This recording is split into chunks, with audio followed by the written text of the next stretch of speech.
Sarah at Jovelyn nagkasamang muli.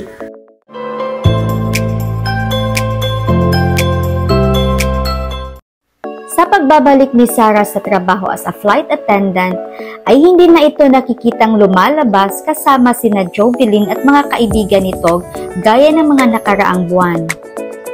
Di natin maikakailang na-miss ito ng mga fans, lalong-lalo na ang pagsasama ni Sarah at Jovelyn.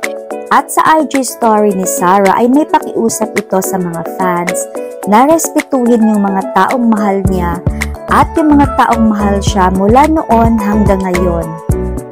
At kahit yung ibang di na nakikita at iba na madalas niyang makasama ngayon. Move forward na at wag nang gawa ng issue dahil ayaw niyang nadadamay ang mga taong nakapaligid sa kanya.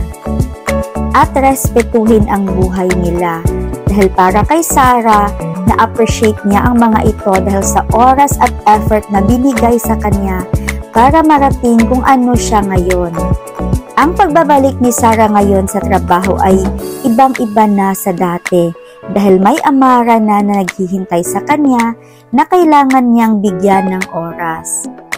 And for sure, nag-a-adjust pa ito sa kanyang schedule kung paano isisingit ang oras para sa mga kaibigan. Ngunit masaya pa rin ang mga fans dahil magkasama sina Jovelyn at Sarah kamakailan at credit ito sa isang fan na nag-upload ng pictures kasama ang dalawa. At ayon pa sa mga netizens, low-key ang dalawa at pinipiling isa pribado kung ano man ang meron sila.